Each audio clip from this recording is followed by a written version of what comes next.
नमस्ते दोस्तों, स्वागत है आपका आपके अपने चैनल योर ड्रीम इंग्लिश में। दोस्तों, यूपी टीजीटी के अंतर्गत इस वीडियो को डिज़ाइन किया जा रहा है, यूपी टीजीटी इंग्लिश। दोस्तों, यहाँ पर देखिए कुछ डेट्स मैंने दे रखी हैं, बहुत ही शानदार क्वेश्चंस बनाऊंगा इनसे और रिलेट करके बहुत सारे क्वेश्चन डेवलप होंगे। और ये एक ऐसा तरीका रहता है दोस्तों, जिससे आप न केवल क्वेश्चन अच्छी तरह से सीखेंगे, बल्कि जैसे ही आप एग्जाम में इन क्वेश्चन को देखेंगे आपको तुरंत ही आंसर पता चल जाएगा, आपको किसी भी तरह का कोई डाउट नहीं होगा। तो चलिए दोस्तों, शुरू करते हैं। दोस्तों, यहां पर आप पहली डेट देख रहे हैं 1805। 1805 से रिलेट करके क्या पता चलता है? आपने द प्रिल्यूड वर्क सुना होगा। द प्रिल्यूड वर्क है किसका? विलियम वर्ड्सवर्थ का। द प्रिल्यूड वर्क है विलियम वर्ड्सवर्थ का, जिन्होंने प्रकृति के ऊपर बहुत ही शानदार लिखा है। नेचर लवर पोएट थे और इस पे भी क्वेश्चन बन जाता है कि नेचर लविंग पोएट कौन थे, तो विलियम वर्ड्सवर्थ से बड़ा कोई भी नेचर लविंग पोएट नहीं था। अब यहाँ पे द प्रिल्यूड की बात करें तो द प्रिल्यूड इनकी ऑटोबायोग्राफी थी। ये 1805 ईस्वी में लिखी गई थी। ध्यान से सुनिएगा, 1805 ईस्वी में क्या की गई थी? लिखी गई थी। लेकिन इसको पब्लिश किया गया था 1850 ईस्वी में।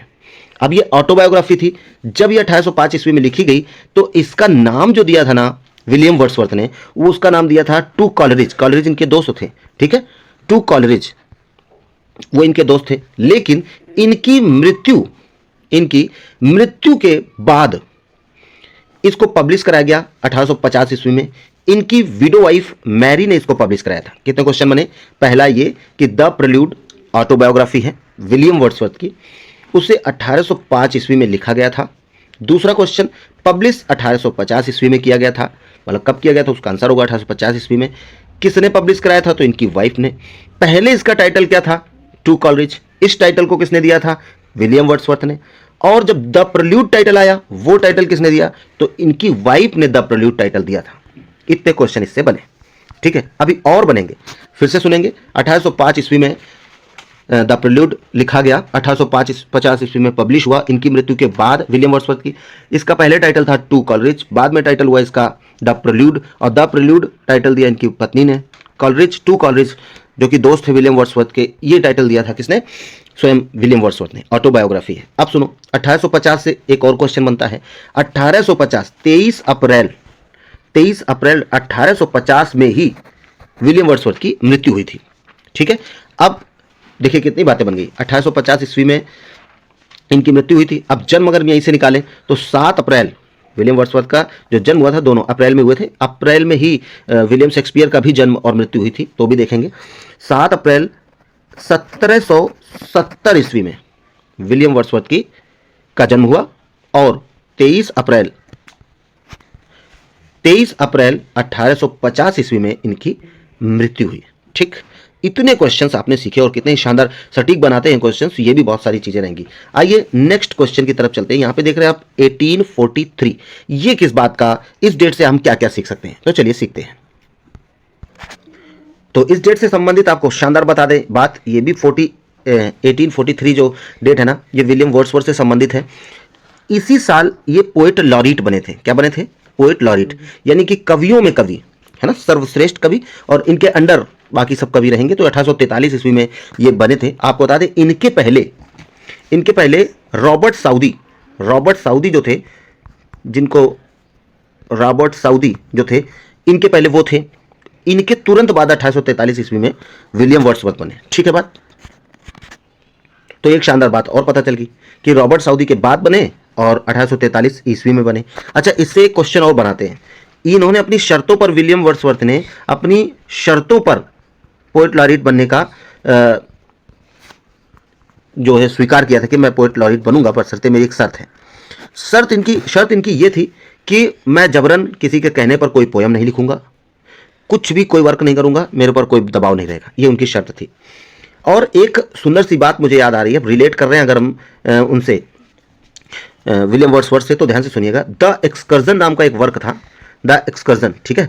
एक्सकर्जन नाम का जो वर्क था, उस वर्क को विलियम शेक्सपियर का पतन वर्क मानते हैं। पतन वर्क मतलब इसके बाद ये बस डिक्लाइन हो गए थे, इसके बाद से इनकी कोई प्रसिद्ध कविताएं या सब ऐसा कुछ नहीं आने लग गया था। तो द एक्सकर्जन इनके कामों का एक ऐसा वर्क है जिसके बाद से इनका मतलब डिक्लाइन टाइम शुरू हो गया, फिर इनकी फेम जो है डाउन होने लग गई। तो इतने क्वेश्चन बने। अब देखिए क्वेश्चन, द प्रिल्यूड ऑटोबायोग्राफी 1 1805 ईस्वी में लिखी गई, 2 1850 ईस्वी में लॉन्च हुई, 3 और टू कॉलरिज द प्रिल्यूड का पहले टाइटल था, पब्लिश नहीं हुई थी तब, और वो दिया था विलियम वर्ड्सवर्थ ने स्वयं, जिन्होंने लिखा 4। और फिर इनकी विडो वाइफ ने इसको पब्लिश कराया 1850 ईस्वी में, इनकी मृत्यु के बाद 5। और फिर हमने डेट ऑफ बर्थ बताई विलियम वर्ड्सवर्थ की, 7 अप्रैल 1770 ईस्वी में जन्म हुआ और 23 अप्रैल 1850 ईस्वी में मृत्यु हो गई, और उसी ईयर में ये पब्लिश कराया गया। साथ ही साथ बता दें एक खास बात आपको, पॉस्थ्यूमस वर्ड आप सुन रहे होंगे, तो पॉस्थ्यूमस, ये पॉस्थ्यूमस वर्क था द प्रेल्यूड। जैसे जब कोई लेखक लेख लिखता है, इस पे इतने क्वेश्चन बन सकते हैं, ध्यान रखिएगा। जब कोई लेखक कोई लेख लिखता है ना, और वो पब्लिश होने से पहले उसकी मृत्यु हो जाती है, तो उस लेख को हम पॉस्थ्यूमस बोलते हैं। क्या बोलते हैं? पॉस्थ्यूमस। तो द प्रेल्यूड एक पॉस्थ्यूमस राइटिंग थी इनकी, ठीक है, ऑटोबायोग्राफी है, लेकिन पॉस्थ्यूमस इनकी मृत्यु के बाद इसका जो है पब्लिश किया गया था इसको। बहुत सारे क्वेश्चंस बने, फिर 43 को लेकर बने, रॉबर्ट साउदी बताया कि इनके पहले थे, ठीक है। आइए 1770 ईस्वी से क्या क्या हमको पता चलता है। 1770 ईस्वी, 1770 ईस्वी में मैं अभी बता चुका हूं, जो डेट बताई थी ना, क्या बताया था? 7 अप्रैल 1770 ईस्वी में विलियम वर्ड्सवर्थ का जन्म हुआ था, और कुछ खास इस डेट में नहीं हुआ था। आइए अब यहाँ पर अगली जो डेट दिख रही है वो है 1564। आप में से बहुत से लोग जान गए होंगे, 1564 जो डेट ऑफ बर्थ है वो विलियम शेक्सपियर की है। किसकी है? 1564 डेट ऑफ बर्थ है विलियम शेक्सपियर की। इनको कहते हैं 23 अप्रैल, इनके जन्म की डेट क्लियर नहीं है, लेकिन आयोग यही मानता है, ध्यान रखिएगा। तो 23 अप्रैल अगर डेट देता है तो 23 अप्रैल 1564 ईस्वी में विलियम शेक्सपियर का जन्म हुआ। 23 अप्रैल को ही 1616 ईस्वी में विलियम शेक्सपियर की मृत्यु हुई। तो ये खास बात इसकी रही, ठीक है। अच्छा, विलियम शेक्सपियर की अगर बात उठी है तो आपको बता दें 154 इन्होंने सोनेट लिखे थे, 37 इन्होंने ड्रामा नाटक लिखे थे, और सोनेट जो होती है ना वो 14 लाइन की एक पोएम होती है, ठीक है, 14 लाइन की पोएम होती है। और खास बात अब इसमें जब चर्चा चली रही है तो इनके ज़्यादातर जो वर्क थे ना, ज़्यादातर नहीं पूरे ही वर्क ब्लैंक वर्ज में इन्होंने लिखा है। किसमें लिखा है?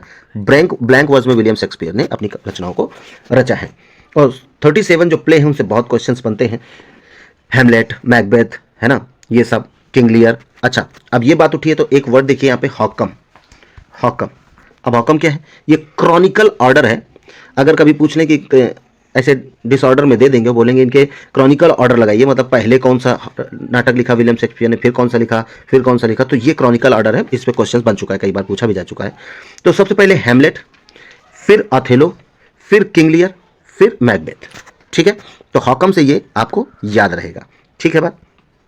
अब बताइए 154 सोनेट लिखने के बावजूद ये प्रसिद्ध है किसके लिए? अपने नाटकों के लिए, और एक से एक शानदार इन्होंने नाटक लिखे। आइए चलते हैं नेक्स्ट डेट की तरफ, ठीक है। 1608 ईस्वी, आप में से बहुत से लोग जान गए होंगे, ये 1608 ईस्वी जॉन मिल्टन की डेट ऑफ बर्थ है, जॉन मिल्टन। अब इनसे कितने क्वेश्चन बन सकते हैं? अच्छा, 9 दिसंबर 1608 ईस्वी को इनका जन्म हुआ था, जॉन मिल्टन का, और मृत्यु हुई थी 8 नवंबर 1674 ईस्वी में, ठीक है बात। आइए अब आपको दोस्तों जॉन मिल्टन के बारे में जो खास बात बता दें, इन्होंने एरियोपेजिटिका नाम का एक लेख लिखा था, जिसके बाद इससे बहुत क्वेश्चन बनेगा क्या? जॉन मिल्टन ने लिखा, पहली बात। दूसरी बात, इसमें मीडिया फ्रीडम मांगी थी उन्होंने, कि मतलब कभी जो है ना अपनी किसी भी अपनी रचना को लिखने के वो फ्री है, ठीक है, वो फ्री हैं, उन पर कोई दबाव नहीं रहना चाहिए, है ना, शब्दों को लेकर वो कुछ घुमा फिरा सकते हैं, ये फ्रीडम, इसमें इस फ्रीडम की बात करी है। तो एक तो पहली बात को जॉन मिल्टन ने लिखा है, दूसरी बात इसमें मीडिया फ्रीडम की बात, मीडिया फ्रीडम मतलब खुलकर बोलने की, वर्स लिब्रे, है ना, वर्स लिब्रे, इसको ब्लैंक वर्स भी बोलते हैं, वर्स लिब्रे और ब्लैंक वर्स भी बोलते हैं। साथ ही साथ यहाँ पर ये कहना चाहते हैं कि जो कवि लोग हैं, लेखक लोग हैं, वो खुलकर लिख सकते हैं, उन पे शब्दों का कोई दबाव ना रहे, ठीक है, और ना ही कोई डर रहे। इस बात को लेकर इन्होंने एरियोपेजिटिका लिखा था। दूसरी बात, अब देखिए जॉन मिल्टन ने पैराडाइज लॉस्ट लिखा, पैराडाइज रीगेन लिखा, ऑन हिज ब्लाइंडनेस लिखा, पोयम है, और ये भी सोनेट है। ये भी सोनेट का मतलब कि ज़्यादातर सोनेट लिखने के लिए प्रसिद्ध हैं विलियम शेक्सपियर, लेकिन जॉन मिल्टन की ये सोनेट है, ये भी ध्यान रखिएगा, ऑन हिज ब्लाइंडनेस। और इन ये जो है 44 वर्ष के थे जब ये अंधे हो गए, 1652 वर्ष था वो, 1652, ठीक है बात, 1652 ईस्वी में ये 44 वर्ष की आयु में अंधे हो गए थे। He is called the Surdas of England, ठीक है बात। और मृत्यु की बात मैंने बता दी कि 8 नवंबर 1674 ईस्वी में मृत्यु हुई थी। ये खास बात है। अब देखिए डेट से इस उठा रहे हैं। नेक्स्ट है 1867, तो 14 अगस्त 1867 ईस्वी को जॉन गैल्सवर्दी का जन्म हुआ था। और यही 4 राइटर पूछे जाते हैं, William Wordsworth, William Shakespeare, John Milton, John Galsworthy. ठीक है, टूट के पढ़ते हैं एक ही राइटर पे ज़्यादातर क्वेश्चंस में। ठीक है, मतलब ईयर वाइज, कभी किसी वर्ष में किसी राइटर पे ज़्यादा बनाते हैं, कभी किसी राइटर पे, तो सबका प्रॉपर अध्ययन होना चाहिए। तो जॉन गैल्सवर्दी का जन्म हुआ था और ये मॉडर्न पोइट कहलाते हैं। ठीक है, विलियम वर्ड्सवर्थ रोमांटिक पोइट कहलाते हैं, ये ध्यान रखिएगा। 14 अगस्त 1867 ईस्वी में इनका जन्म हुआ था और 31 जनवरी 1933 में इनकी मृत्यु हुई थी। अब सुनो, जैसे ही 1933 को आप 1932 करते हैं तो नोबेल प्राइज मिला था। अब देखो इतने बड़े बड़े राइटर हो गए, विलियम शेक्सपियर हो गए, विलियम वर्ड्सवर्थ हो गए, जॉन मिल्टन हो गए, लेकिन इकलौता इन 4 में से जो नोबेल प्राइज मिला था ना इकलौते राइटर को, वो है जॉन गैल्सवर्दी, वो भी 1932 ईस्वी में मृत्यु के 1 साल पहले। तो इतने सारे क्वेश्चंस बनते हैं। और बता दें समाज के ऊपर बहुत सारा इन्होंने लिखा है। और जॉन गैल्सवर्दी की एक सबसे खास बात बता दें, द फोरसाइट सागा के लिए पुरस्कार इनको दिया गया था और यही इनका एक प्रकार से बेस्ट वर्क माना जाता है। ठीक है, स्ट्राइप भी इन्होंने लिखा, जस्टिस भी इन्होंने लिखा, लेकिन फोरसाइट सागा, ठीक है, इसके लिए इनको पुरस्कार मिला था। ये बेस्ट वर्क है इनका। तो इतने सारे क्वेश्चंस बनते हैं और कितनी चीज़ें हमने इससे रिलेट करके सीख ली हैं। एक डेट देखेंगे कई सारी बातें याद आएंगी। तो इस तरह से आपको सीखना है और अच्छे से इस बार आपको क्वालिफाई करना है। 120 मार्क्स प्लस में ही आपको गेन करना है। इंग्लिश लैंग्वेज भी आपको मैं प्रोवाइड कराऊंगा। लेकिन दोस्तों आपको बस एक छोटा सा काम करना है, वीडियो को लाइक करके कमेंट करना है मीठा सा, और चैनल को करना है सब्सक्राइब, ताकि मैं प्रोत्साहित होता रहूं। तो thank you so much for watching the video. We will meet again in the next video. Till then bye bye, take care.